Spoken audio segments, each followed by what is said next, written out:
This is Legend Jeter. Let's tighten up. Detroit, it's time to tighten up. Welcome to Tighten Up, the podcast, presented by The Shield NIL. Brought to you by Hyperice and Last Shot Energy. A state of the Titans, the latest in Detroit Mercy athletics, and a chance to hear from Titans all over the world. Here's your host, Dan Hasty. I think it's safe to say that our luck has officially turned around, guys. We are back, baby.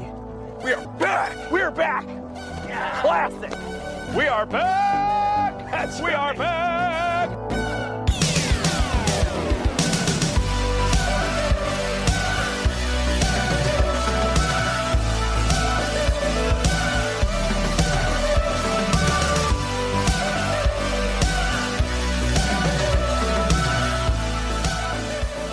Baby, we are so back.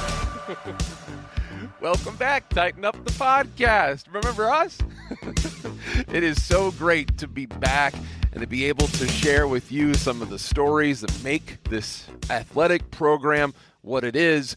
And right now, obviously, the focus is on men's basketball because of what has happened over the course of the last couple of months. Now, let's pull back the curtain a little bit. I'm your host, Dan Hasty, by the way. Nice to have you back with us. We really loved every second of being able to do Tighten Up Season 1. We got a chance to talk to current Titans, former Titans, future Titans, some of which are now actually active and present Titans. We'll hopefully get a chance to do a little more of that here in the next couple of weeks. So, we're so back. Why now? Well, I'll be honest with you. We were not expecting to come back. It was sort of a let's wait and see. Let's wait and see how the season goes for men's basketball. They started 1-6, and there were a lot of losses. Granted, they were non-conference, so we've seen this show before. It started at UIC, went to Notre Dame. There was losses at Toledo, one at home against Eastern Michigan, at Michigan State, at DePaul. It wasn't looking particularly promising right out of the gate. But as we know, in the Horizon League, you've just got to wait. And especially when you have such a young team. You have a team that is so heavy on underclassmen, you just have to wait and let things play out. We said this multiple times over the course of the season on the broadcast.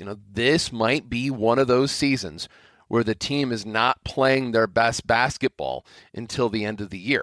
And that still very well could be the case, which is what makes what they've done here over the last 2 months even more impressive. Since that 1-6 start, and us not knowing whether or not we'd have a show for you, things started changing. What changed? Well, before we answer that question, I do want to give you a quick update on what you're going to hear on this episode of Tighten Up the podcast. We'll start at the only place there is to start, at the top. Mark Montgomery, the head coach of Detroit Mercy men's basketball, is scheduled to join us in just a little bit, so stick around for that. Then a little later in the show, Tyler Spratt. Tyler, the creator. He's having a really good season in the Horizon League. Will join us. Okay, back to what we were just talking about. 11-7 since that 1-6 start for Detroit Mercy men's basketball. 11-7. I mean, you have to look back a ways to see the last time this deep into a season Detroit Mercy had this kind of conference record. They've got a winning conference record as we sit here right now.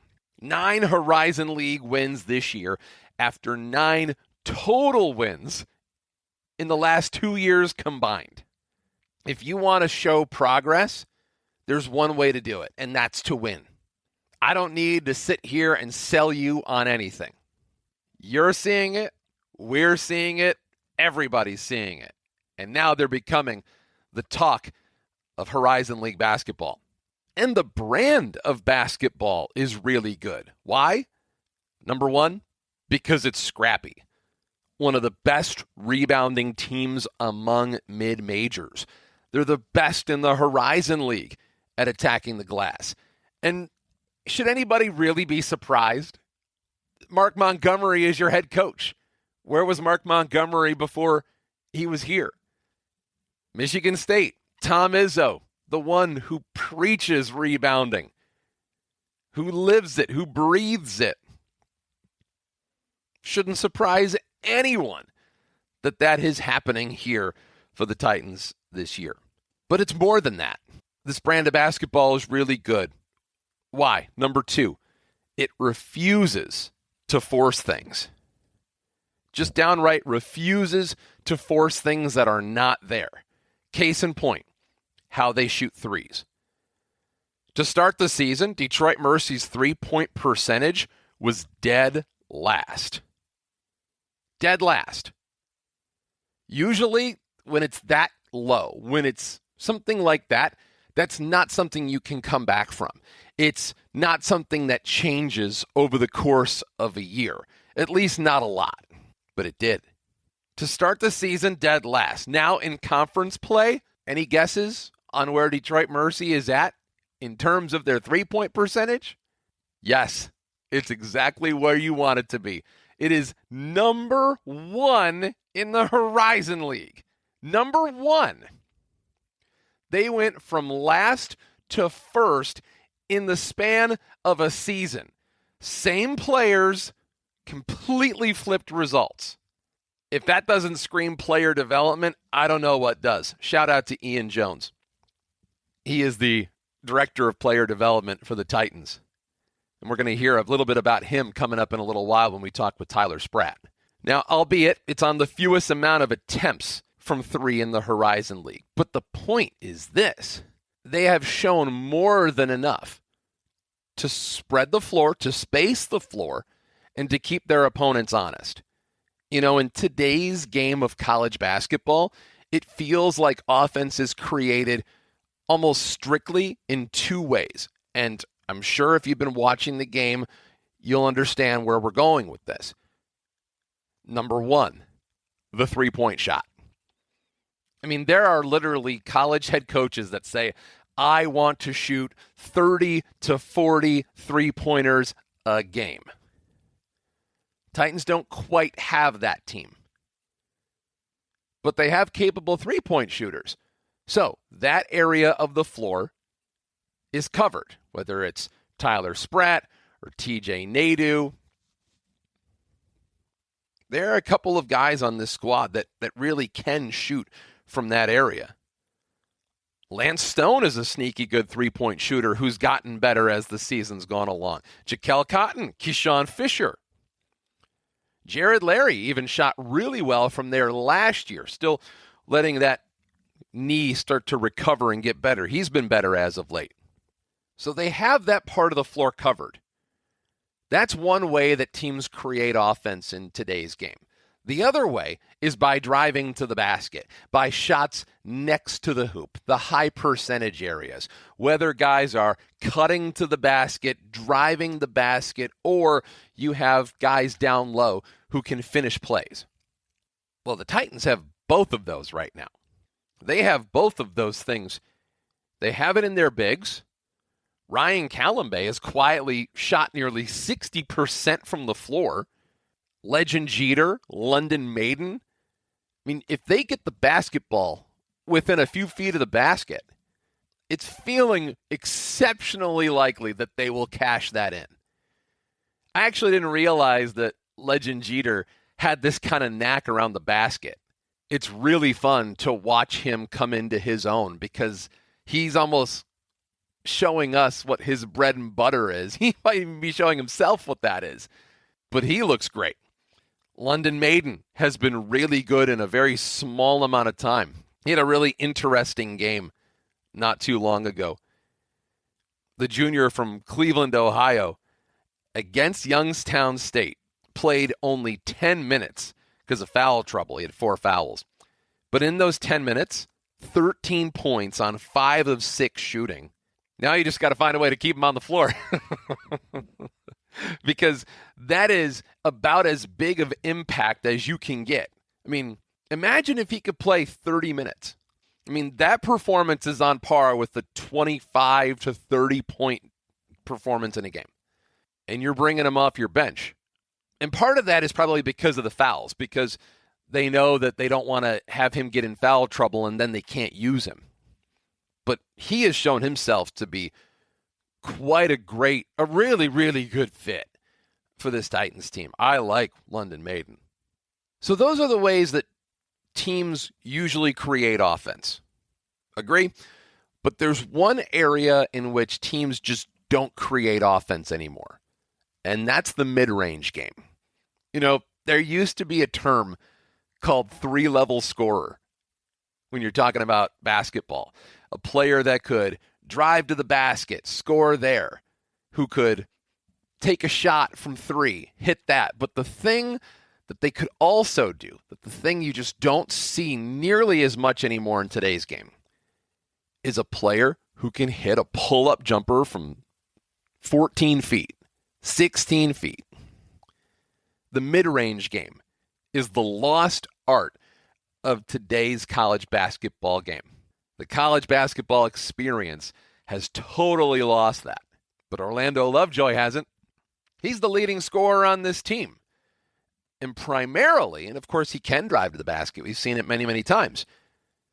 But he is outstanding in mid-range.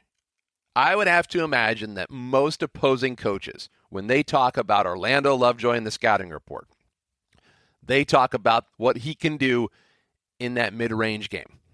We're talking with Bart Lundy, who is the head coach of Milwaukee's basketball team, University of Milwaukee. And he said that Orlando Lovejoy is one of the top point guards in the Horizon League. And he is not the only coach to say something like that. This brand of basketball is really good. Why? Number 3. This leads to our next one. They're unselfish. There are 6 different players who have led the Titans in scoring in games this season. Talking about Orlando Lovejoy, his scoring average is down. That's a really good thing. This team does not have a top 10 conference scorer, not even a top 15 scorer. But think back to previous years. For years, this team had the best scorer in the conference, whether it was Antoine Davis for 5 years, whether it was Jaden Stone for a year after that. Orlando Lovejoy was up there near the top last season. But what did that win them? And now, this brand of basketball is just so endearing. And I highly encourage you, if you haven't had a chance to get out to Callahan and support this group, do so. There's only so many chances left. Hopefully, there will be a chance with a home game in the Horizon League tournament. And for a team that has not gotten itself to Indianapolis, where the Horizon League tournament is played with its best teams, this particular team, the one right here, right now, presents the best opportunity to do that.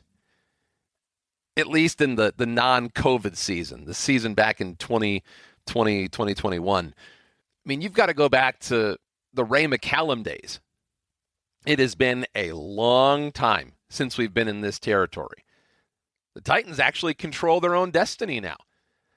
If they won out, they would guarantee to host a first-round playoff game in Detroit at Callahan. And if they win, they're off to Indy.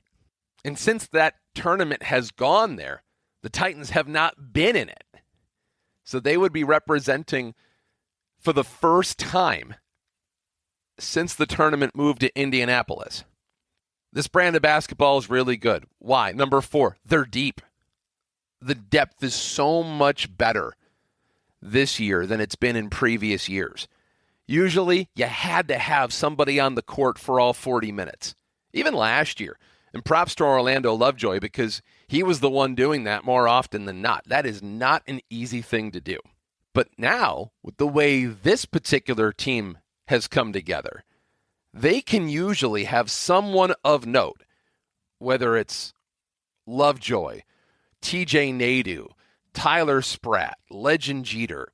They can usually have someone of note getting rest on the bench without a huge drop-off for the 5 on the floor. Now you're starting to talk about quality over quantity, and that's a reason why the Titans have a winning conference record. That's a reason that they've won 11 of their last 18 games as they go into the weekend. The brand of basketball is really good. Why? Last reason. Number 5, they're buying in. You can clearly tell that they are buying in. They are having fun. The body language is great. Remember, I was talking to a coach not too long ago, and I was asking them, I said, what determines whether or not you leave a player in a game or take a player out? And they said the number one reason that I'll take a player, put him in, take him out, is because of body language. It's not even so much about what they're able to do individually. It's about what they've been able to create for other people. And it is amazing. It's almost kind of like one of those old adages of you get back what you put in. And this team's putting in a whole lot. They have brought us back. This team brought us back. So props to Detroit Mercy men's basketball. And we've got a lot of catching up to do. On this episode, we're starting with Mark Montgomery. He's the head coach of Detroit Mercy basketball. He's got to be feeling really good after what his team has done over the last couple of months. So that's where we start. A little later in the show, Tyler Spratt, who's having a really good freshman season in the Horizon League. He joins us. In his first 13 games of the season, Tyler Spratt averaged 5 points per game. His last 12, it's jumped all the way to 15 with 6 rebounds. Think he's good now? Just wait until next year. He might make a run at Freshman of the Year this year, but he might make a run at Player of the Year as a sophomore. Now, without further ado, let's hear from the head coach of the Detroit Mercy Titans men's basketball team, Mark Montgomery, on this tip-off edition of Season 2 of Titan Up, the podcast.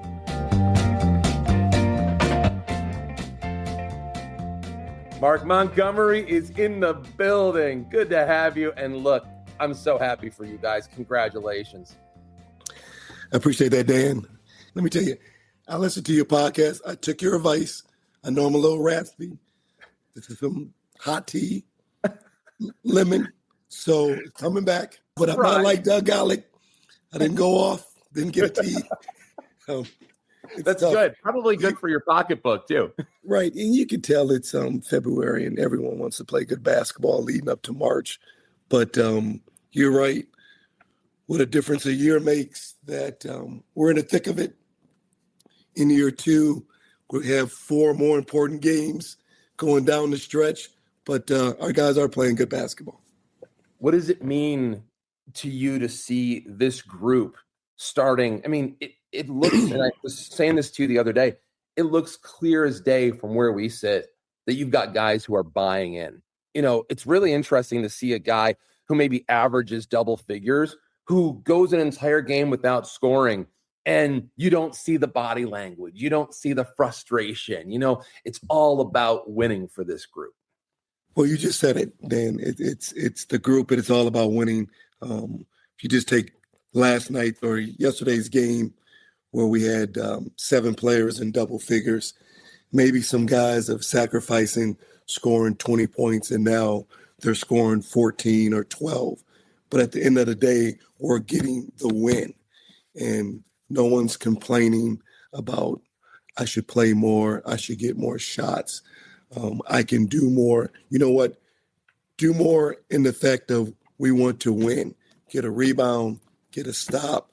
But winning goes a long way. And then practices are better, spirits are better, feelings are better. But at the end of the day, we just want to be playing our best basketball heading to that March 1st date or whenever the tournament starts.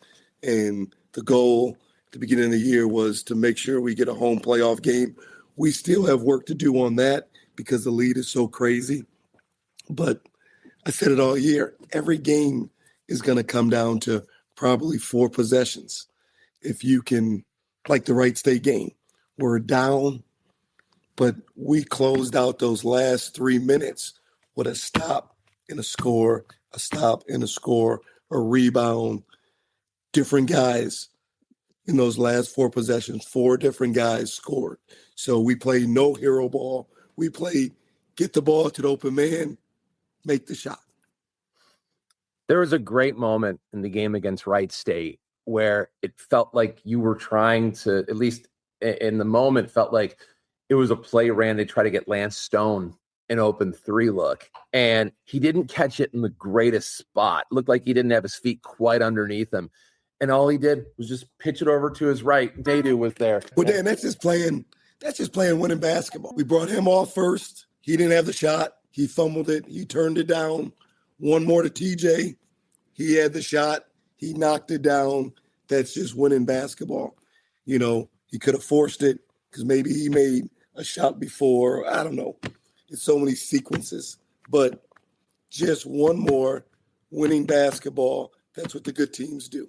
We're talking to the head coach, Mark Montgomery. And look, when TJ Nadu has kind of grown into his role over the course of the year, I think about some of your other guys. I think about the fact that you have players that are predominantly underclassmen.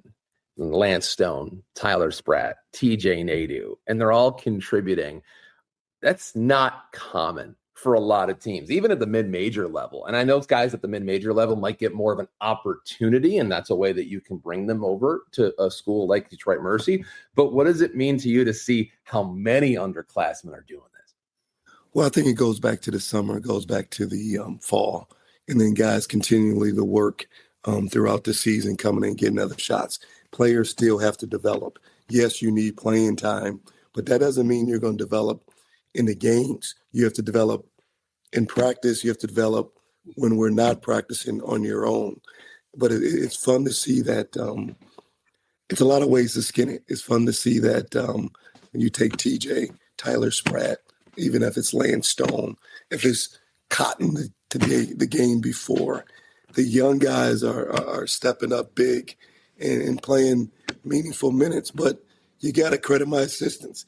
They spend more time in the gym, especially Ian Jones, on the player development, and then in the weight room with Sam. So all that matters, but it's tricky with college basketball because we're going to want these guys back. So, you know, when you get stats, it could get a little bit competitive with this NIL stuff. But what we're going to do is we're going to put a good package together for all the guys to come back. But it ultimately is going to come down to them and what their family thinks best. But I'm enjoying this team because that's what you have to do in college basketball. I don't know what I'm going to have next year. Maybe a whole brand new team. I'm going to figure it out if it's that. But hopefully most of these guys will come back and keep the momentum going here at Detroit Mercy. So we're planning on talking to Tyler in just a little bit. And watching him over the course of the season, what really stood out was the fact that you had him in your starting lineup pretty much since day one. So clearly you guys saw something leading up to the season and were comfortable putting him in that spot.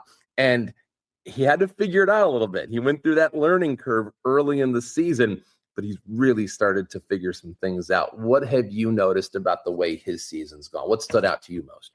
Well, you got to credit him. He had a little adversity because he'd tell you he couldn't hit Callahan Hall with his shot early on. He just couldn't make a shot. And he was kind of playing the trailer position, some at the three. And then we took him out of the lineup. And then an injury happened with Aiden Carter. He's back in the lineup. To me, he was a sixth starter anyway, even when he wasn't out the lineup. And then I think things slowed down. I think he stopped pressing. He had to stop listening to the outside noise, as I say, and just relax and don't live and die on every shot. So I think he took my word for it. I think he trusted me. Hell, he had 9 rebounds yesterday. So you can do more than just shoot and score. You can defend, you can rebound, you can assist. So now he's showing his overall game, but you can tell he's comfortable. He's shooting almost over 50% from three in league play. Seems like he's double figures every single game. I know one thing, he can stretch the floor. And it seems like every game he gets a 4-point play. Someone fouls him shooting a deep three. So that helps too.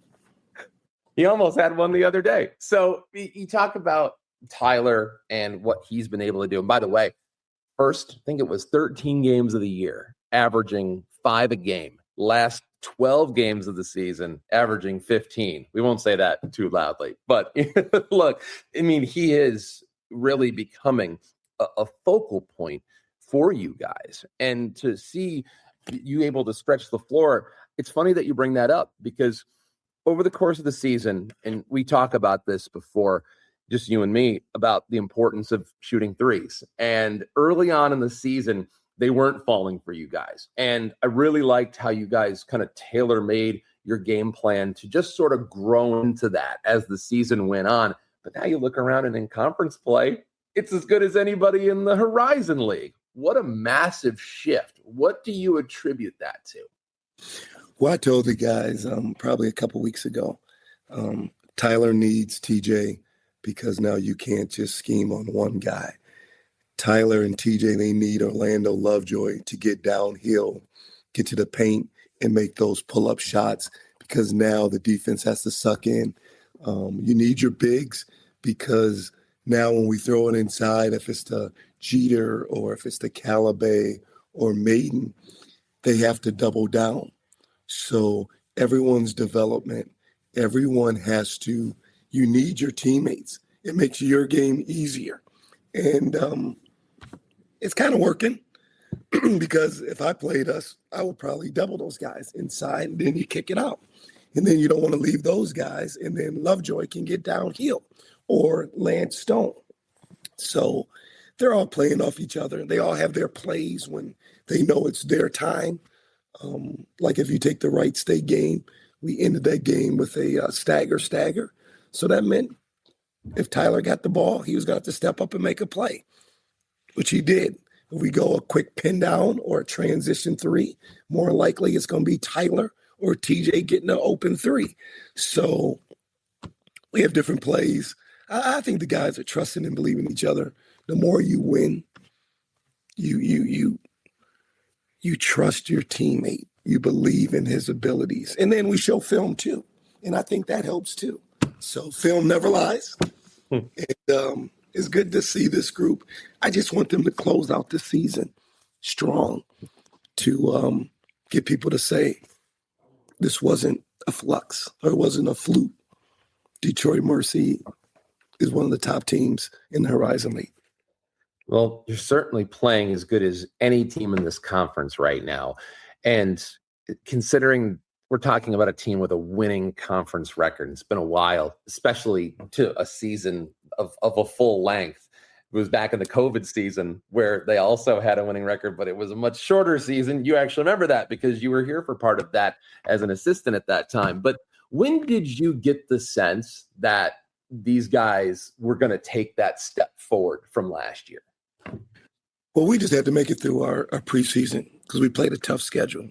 If you follow it, UIC's having a great season. They're right there in the top 4 in the Valley.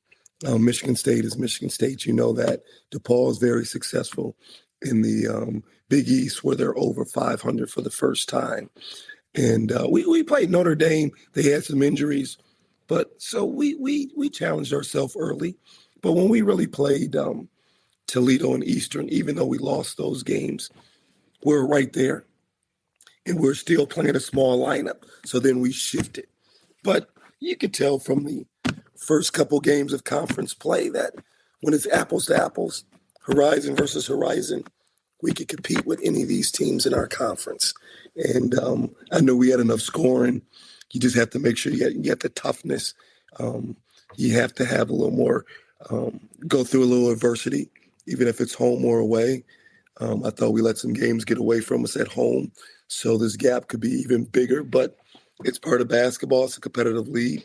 But then I think the staple game is when we came home and we beat Northern Kentucky after losing 2 home games.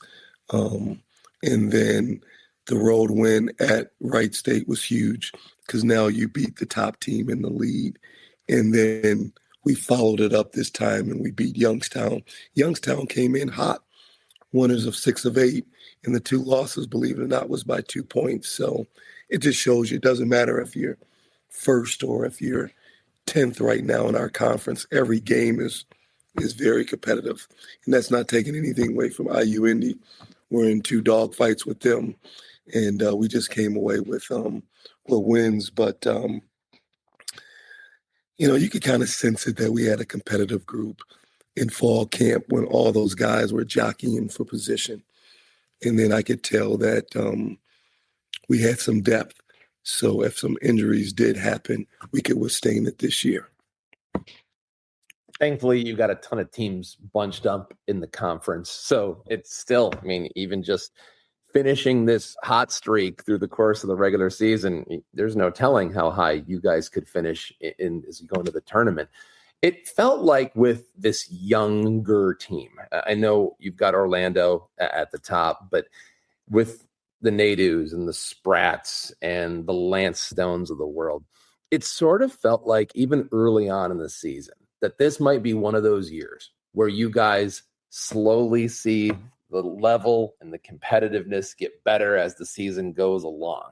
They always say it's a long season, but when you're so young, it just felt like this was going to be a year that they're going to be playing their best basketball as the season progressed. Did you get that sense early on too?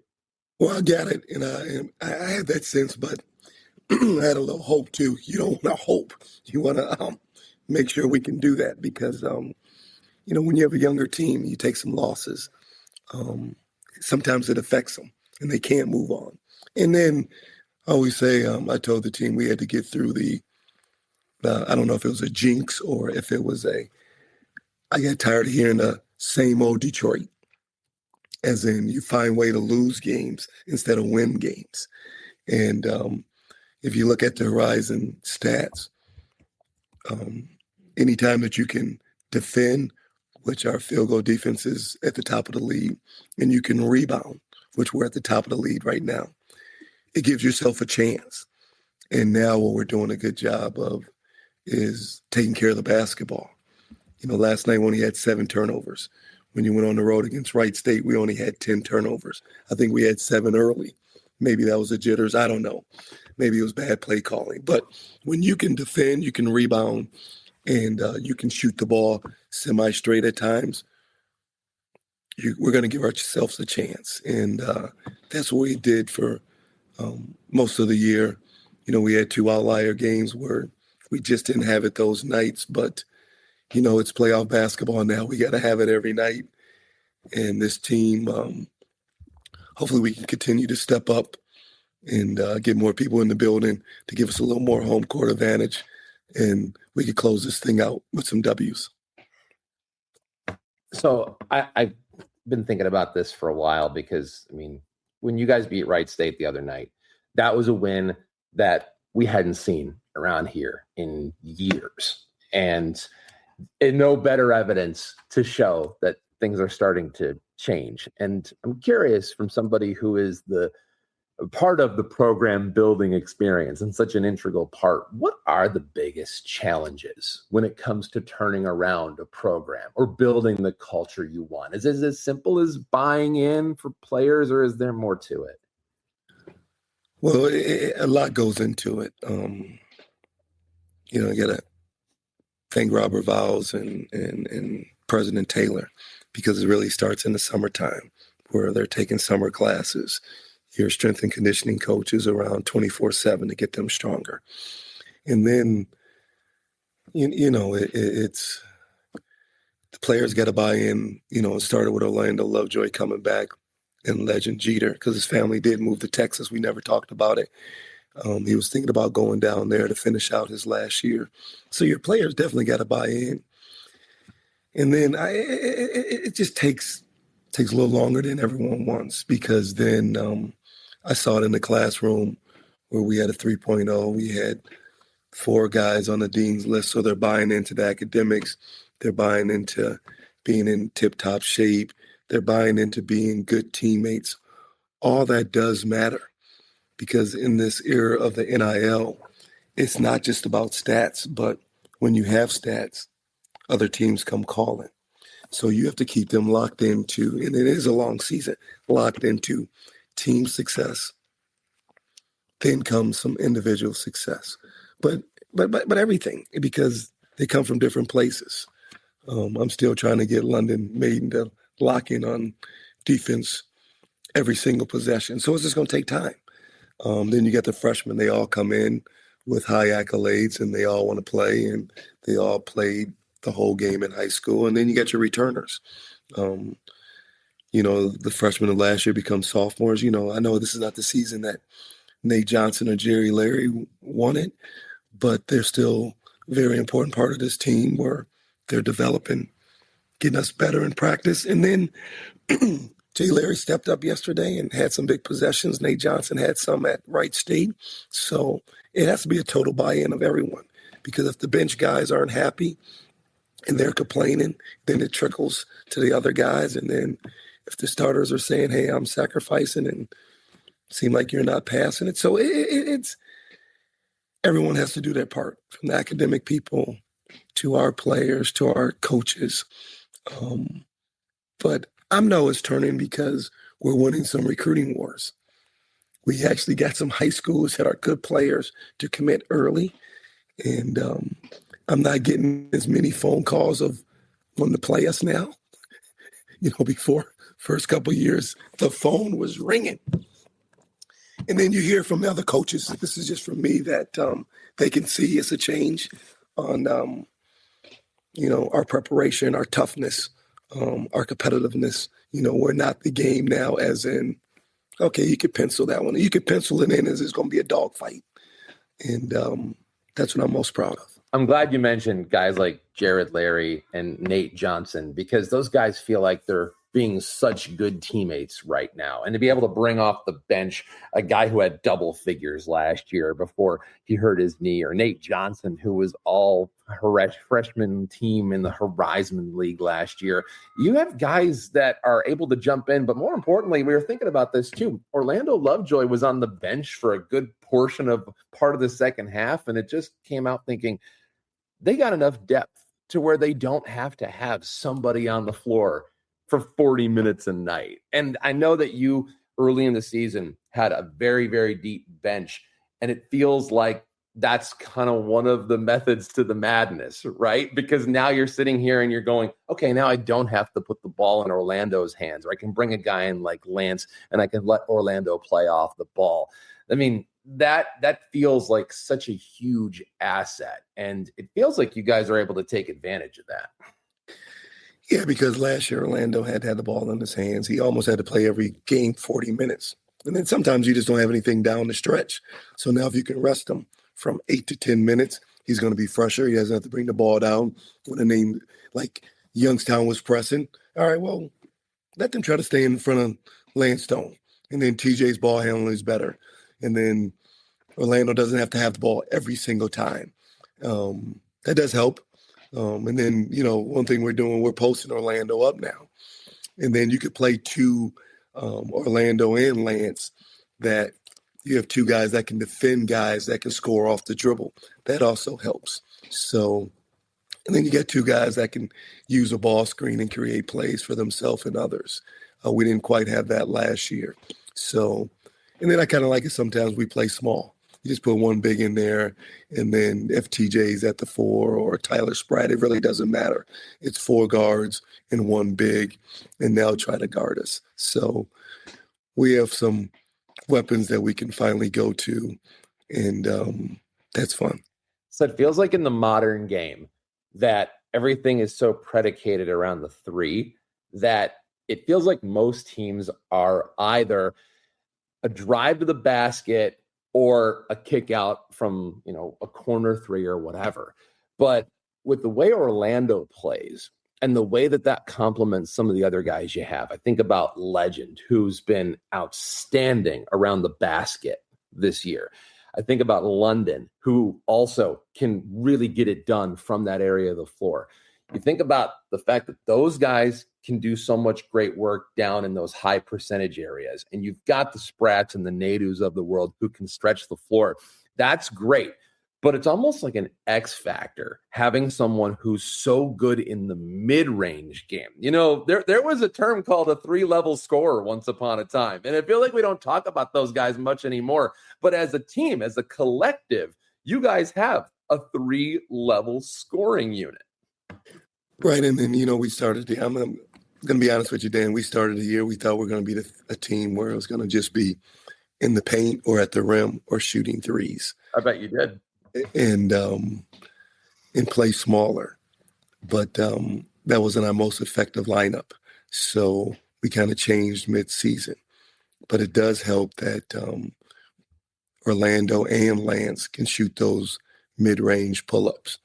And then when TJ and Tyler get ran off the three-point line, they're not bad at it either, because a lot of teams would drive in and kick out and try to get another three, drive in, kick out. You can win with twos. Last night, I think we were 5 for 16. Yeah, we want to shoot more threes, but if you're giving us wide open rim or paint shots or post touches, they add up. So, we're going to take what the defense gives us. Some nights you got to make 10 to 14 threes, but some nights you don't. I still think one of the best percentage shots in basketball is throw it to your bigs down low and let them eat. And Caliban and London Maiden was very effective. The last couple games where they scored in double figures, and you're right, Legend Jeter was on a tear with those double games, and he's like a utility knife. He just does a little bit of everything. Was a little under the weather yesterday, but he still gutted it out, and he was on the floor at the end. So what do you need to do? You've got just a handful of games left in the regular season. You're trying to finish with this momentum that you're building. What's the most important thing to keep doing that? Well, we have to protect our home court. I told the guys we're treating these last couple home games as their road games. For some reason, we play pretty well on the road. We got to keep defending, rebounding, and then sharing the basketball. I think that'll do it, and just hope to, I don't think it's pressure, but, when you're playing late into February with 2 weeks to go in the season, and there, you can finish, still mathematically chance we could finish first, but we're going to need a lot of help. But you could finish anywhere from second in the lead for sure to, I think, eighth. So you better be locked in. You got to limit those outside distractions. You have to keep improving in practice and really focus. And then when it comes to game, at this time, as John Wooden said it, you got to be at your best when your best is needed. And these last 4 games, our best is going to be needed. We said this on the broadcast the other day. Some of the great TV shows, The Office, Friends, all have an ensemble cast, a collection of legit talents. That feels like what you have, and it feels like it helps on so many fronts. What are the biggest benefits of the way that that's unfolded for you? Well, we have multiple point guards that know each other and respect each other, challenge each other every day in practice. That helps. You have wing players that can, always see them being competitive and doing these shooting drills after. That helps. And you have a big group that it really doesn't matter who starts. They know they're all going to play, 20 to 25 minutes a game, and it's no selfishness. That helps. You have a coaching staff that's, I said, it's not my first rodeo. I'm watching Miami. Back then it was Miami, Ohio, but I'm watching Miami be successful in the MAC, and they're a top 25 team.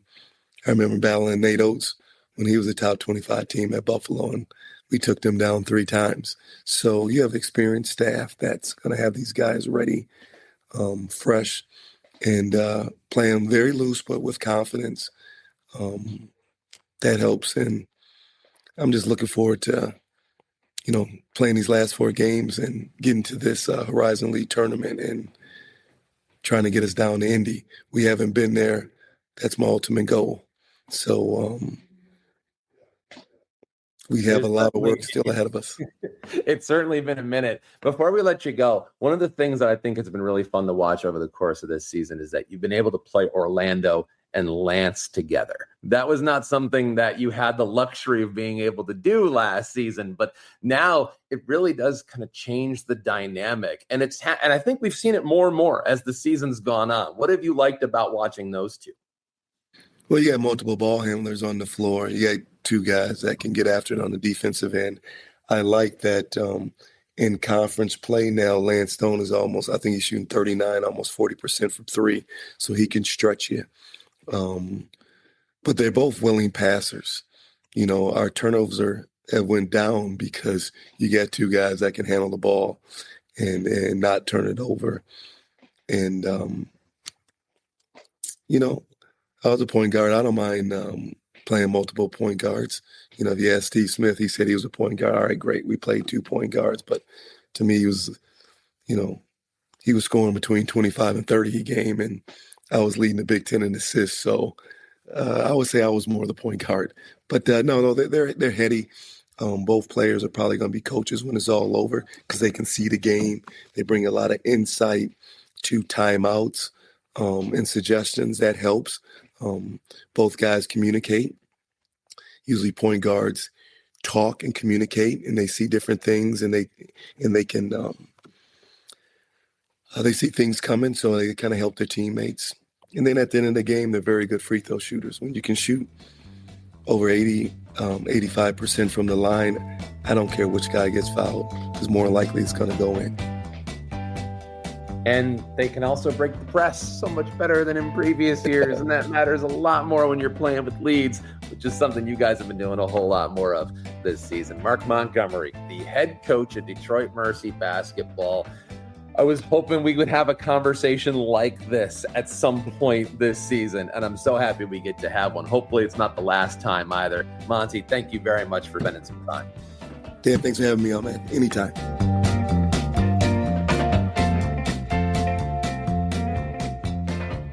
Monty, thank you. Now, let's move over to a player. And yes, Orlando Lovejoy is the leading scorer on this team. He's the undisputed leader. Our next guest is not Orlando. Our next guest will actually tell us that Orlando Lovejoy is the undisputed leader of this team. And we'll catch up with Orlando in the next few weeks. And shout out to Orlando, who broke the news to us about his return to the Titans for his senior season on this show. But let's start with someone we haven't heard from yet, someone who's really come into his own.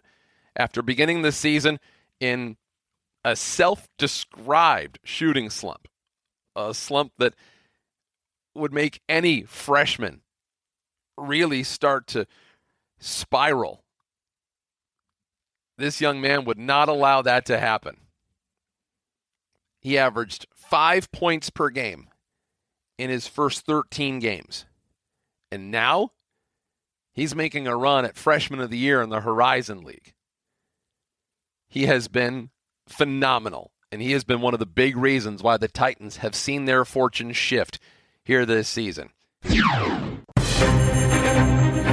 Spratt, they get it over the top to him, goes through 3 red jerseys and hit it.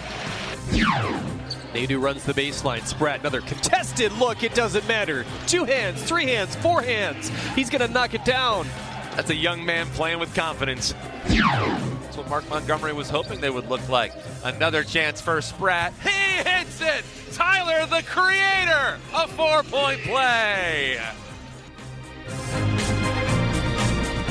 Tyler Spratt is shooting 47% from three-point range in Horizon League play. That is by far the best in the league. Nobody even comes close.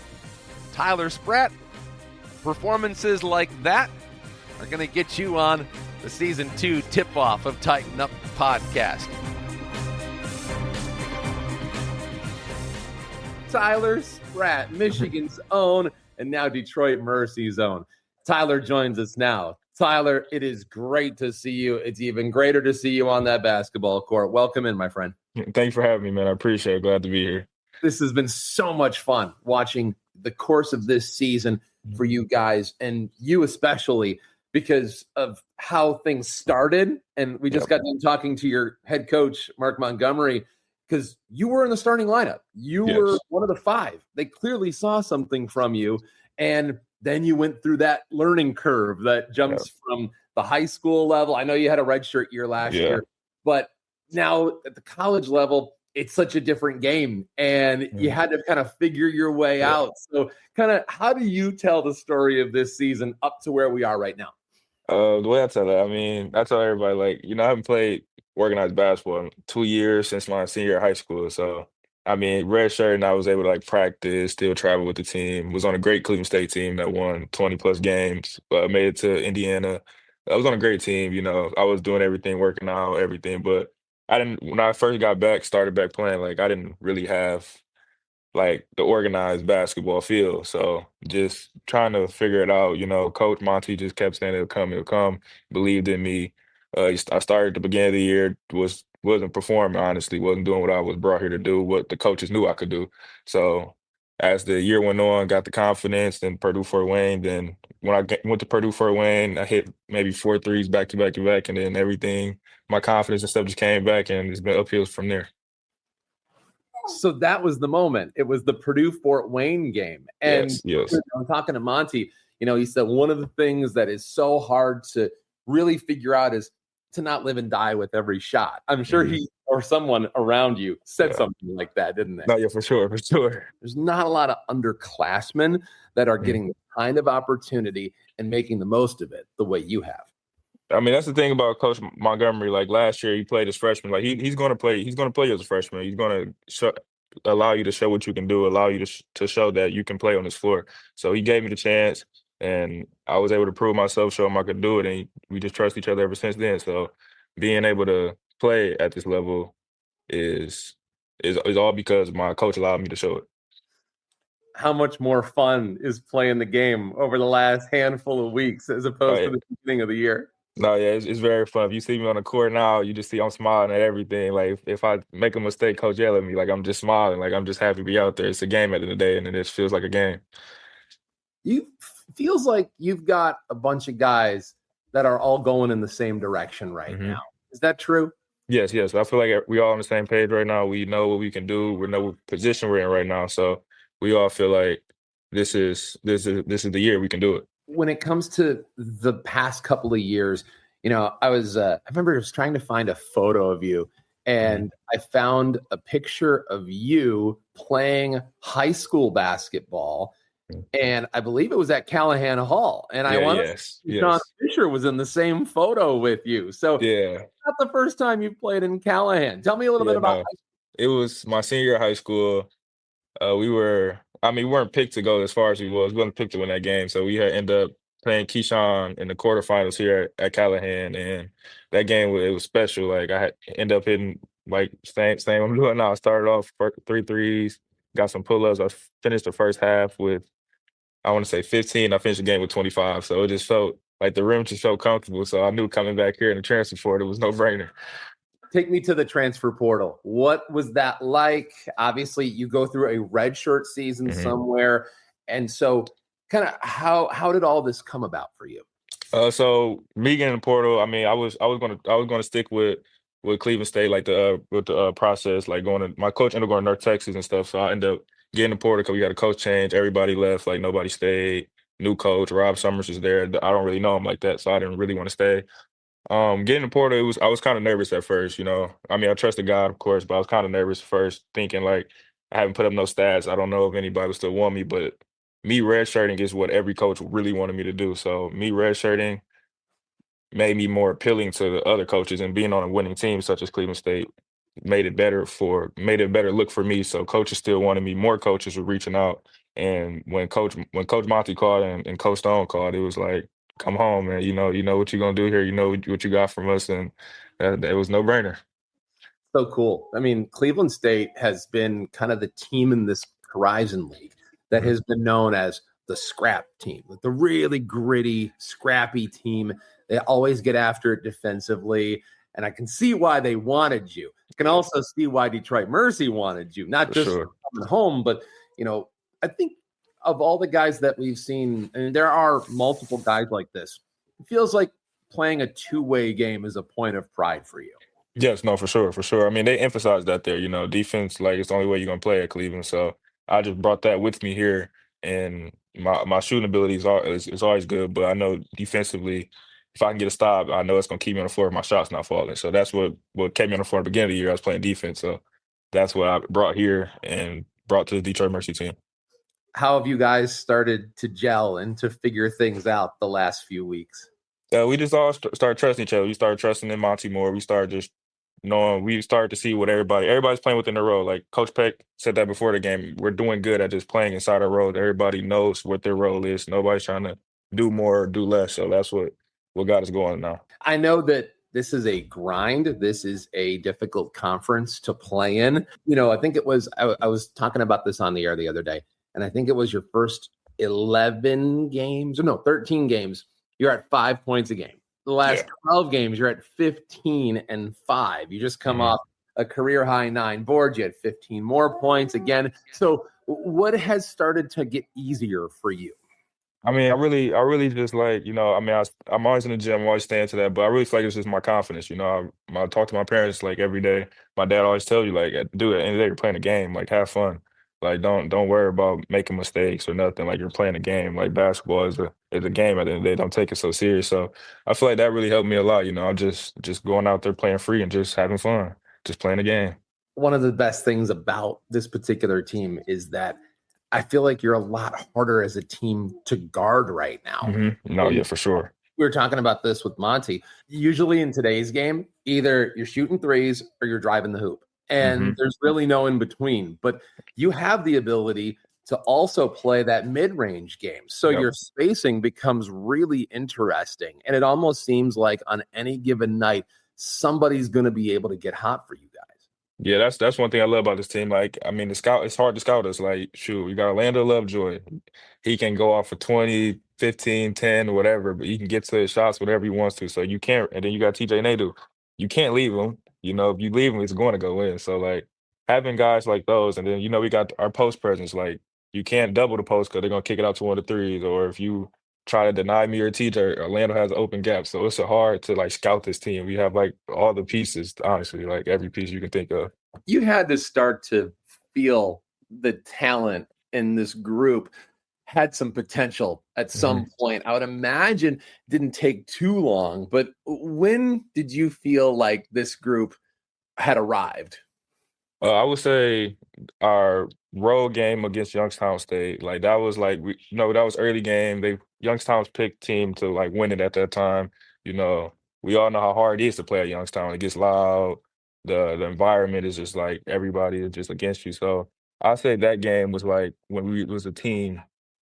And then our first road game at Cleveland State, I feel like those two games really like show like we were a team. We were good. We were going to be fine. The Cleveland State wins feel a little extra sweet. I mean, yeah and no, because like it's a whole new roster, it's a whole new coaching staff. It's only one coach that was there, so I mean, I was talking to him during both the games. So that's all it was, honestly. But it was like it's a whole new team, whole new roster. It was hard to like, really like feel it. How fun has it been having it not just be you, but a number of these underclassmen really starting to kind of figure their way through? Because, I mean, guys at the high school level, everybody knows everybody. So I know you didn't play with TJ Nadu last year. I know you knew who he was. He's from Michigan, of all places. So him, Lance Stone, he's got to be a really fun guy to play with. No, yeah, for sure. No, I played with Lance prior for my AU for my junior year. He was a sophomore at the time. We played AU together, so we already had like a feel for each other. Been playing with Lance for a long time. TJ, same thing. I haven't really played with him, but I played against him multiple times, so I already knew who TJ was. And then like being able to be an underclassman and like it showed that you're still gonna get recruited. If you come to Detroit Mercy, like you don't have to leave. You can come home and play, and you can see like Monty believes in everybody. So he's not gonna make you sit. He's not gonna not play you. Like he's gonna give you a chance. So coming here shows you like for students in Michigan, for players in Michigan, like coming here shows that you have a chance. Like he's gonna give you a chance. He's not gonna do like other coaches and just, oh, you're a freshman, I can't play you, you're not ready. Like he's gonna give you a shot. Is that your favorite part about playing for this coaching staff? What else do you like about this group? Another thing is they believed in me. Like, like I was going through a tough time. Like everybody knows what I'm capable of, and they didn't turn their back on me. I'm back in starting rotation. Like I probably sat for maybe 3-4 games. When I got it back rolling, they always believed in me. Like when I wasn't rolling, they were saying like it's gonna come, don't worry. And then the coaching staff, like Ian, Arvis, like really all the coaches, they all just say like it's gonna come. Like don't worry, don't trip. Like it's gonna come to you. Don't even worry about it. I know that you have some really great assistant coaches. Many of them we've had on this show before. But one person that we have yet to have on is Ian Jones. And you just mentioned him. And after the broadcast the other day, it was the win against Youngstown State. There was a special feature done on Ian and his effect on some of you guys. So he's turning into the most interesting man in the world right now. So tell me a little bit about Ian Jones and what he's done for you guys. Nah, Ian, he's the guy that brings the energy for every practice. Like every day, us players, we just don't want to. We just like just being lazy. Don't want to be the way he brings you. He's going to bring it every day. He coaches like. He's probably in the huddle calling the play, honestly. Like you'd be surprised. Like he coaches, he works out, he's always here. You can always depend on him. Like he's always the energy guy. He's always going to be there. He's always ready. Like you would think he's out there playing, like how ready he is. It almost feels like as much as you want as a coach to have like a coach on the floor, it almost feels like it's just as important to have a player mentality on the coaching staff, isn't it? Yes, that's exactly what Ian brings. That's you just worded it perfectly. So as it pertains to how this season's gone, I know that there's been a lot of things that you have done. Is there anything you're still working on? I mean, I'm working on. Me personally, my personal goal is getting freshman of the year. I would say, as a team, we feel like we can make it to the NCAA tournament. So we're trying to do something that this school hasn't done in a very long time. So we've been the past couple games. We trying to like a goal that's in front of me right now is winning not winning the conference, but finishing above 500 in the conference and at least being a 500 team for overall. So like that's the goal that's in front of me right now that I'm trying to scratch off. What's something that you didn't realize before you got to Detroit Mercy that you now understand now that you're here? Coming here, I didn't realize that it was like seeing the games from like social media, like they'll say like it's no fans, nobody comes to Detroit, nobody's going to show up, nobody's there. But every home game we didn't have, it's courtside seats are full. Everybody's supportive. Nobody, it's a lot of people. It's actually people in the gym. So people make a false narrative that nobody comes to Callahan Hall. Like nobody wants to see them play. And every game I've been to, I didn't see so many people, whether it's 2 degrees outside, raining, snow, everybody's there. It's always a great positive fan base here. Is it fair to say that you have a few more family members in attendance these days? No, yeah, for sure. I have a lot of my family. Like my tickets for home games is probably like coach probably be like, who is this guy bringing? So I feel like my family shows up a lot, and that was another decision why I came home. It has to be such a great part of this whole experience. To do it is one thing, but to do it with your family and your friends at these games, that's got to be such a game changer. All right, let's talk about the guys on the floor. We mentioned Orlando. Let's start with him and his effect, because a lot of these plays tend to start with him. Yes, no, for sure. Orlando, he does a great job of distributing and scoring. Like if we need a bucket, he's going to go get us a bucket. If he got a pass, and then he's going to he opens up my game more because he's top of the scouting report. He was picked to be the player of the year. Like he's at the top. Like if you try to stop him and you bring another, like if you go 1-on-1, you're not stopping him. So everybody knows that 1-on-1, you're not stopping him. But if you bring another player to come help off, he either kicking it to me or TJ, and me or TJ gonna knock it down, or if a big come up, you're gonna drop it off to the post. So he's a great all around player. Like you really can't stop him, honestly. This is, I think, one of my favorite things about your team. It feels like you guys can win games in different ways, whether you're dictating the tempo, whether you're trying to catch up, whether you're playing your style, whether you're playing their style. It feels like it's gone a long way for you guys. Winning 4 out of 5 is not easy in the Horizon League. And now you guys have a winning record. That has not happened in a long time. Yeah, no, I agree. Like to piggyback what you were saying off the post, like me and Monty done got into it a couple of times. He wants me to crash, but I'm like, if you get into the post, I know they're gonna finish. So I don't know. I'm not about to waste no energy to go crash. Like we done got into it back and forth. Like I know once Legend or London get it down there, it's gonna go in. If it don't go in, then shoot, they got fouled. Trust me. So I'm not gonna crash just to crash, knowing that they're gonna finish. And then being in the talks, like it feels like every game here, which needs to change. I feel like every game is like it's the new like record. Like we just beat Wright State for the first time in 7 years at Wright State. I never knew that. Like coming in, just feel like every game is a milestone. So I feel like that's something that has to change. It has to become, I won't say normal, but not 7 years, you know. So I just feel like we just got to change some things here, and I'm happy to be here to do it.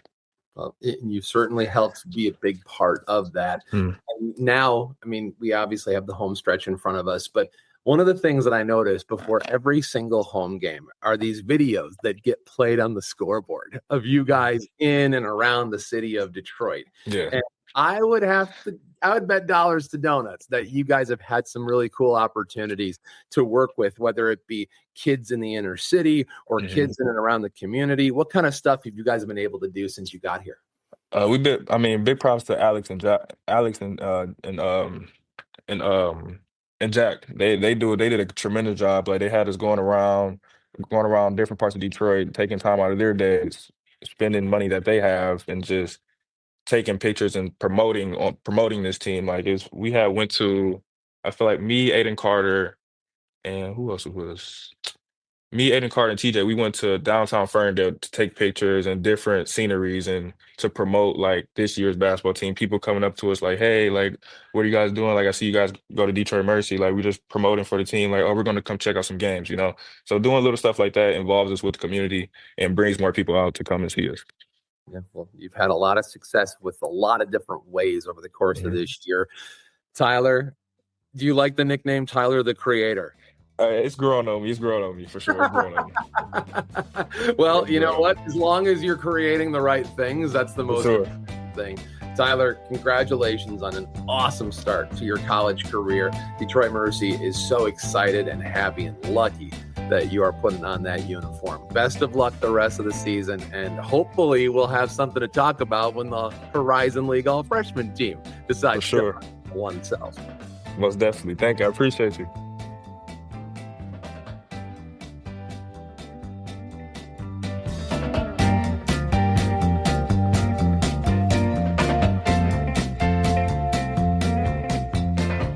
Thank you, Tyler, or Mr. Creator. It's growing on him. It's growing on him. Hey, look, if you're getting nicknamed in your first season, I think your season's going pretty well. That's going to wrap up our first episode of this emergency season of Titan Up, the podcast. Coming up on our next episode, we're going to open up the Titan Hall of Fame as some of the new inductees are going to be sent in to their immortality as we recognize their efforts as part of Titans athletics. Part of that class is Perry Watson, who, of course, was the head coach of men's basketball for some of its greatest seasons in recent history. We'll talk with some members of the upcoming Hall of Fame class. We'll obviously do a check-in on basketball. Hopefully we'll look at another sport or two. We have got a lot to cover and not a whole lot of time to do it. So that's going to happen on our next episode of Tighten Up, the podcast. Thank you so much for sticking with us. Thank you so much for staying subscribed. If you're listening to us for the very first time, make sure you hit the subscribe button and make sure you don't miss a moment of what could be a very interesting finish for men's basketball as we cover the entire Titans athletic program here in this abbreviated season. We hope you join us and go along for the ride. My name is Dan Hasty. This has been the Season 2 tip-off of Tighten Up, the podcast. We'll see you next time.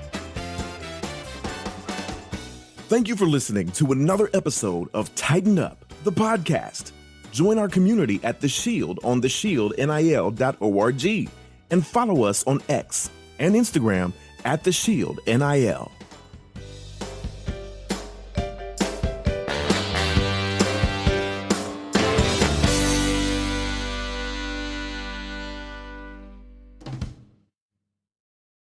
If I can tell you one thing above all else as part of this show, it would be this.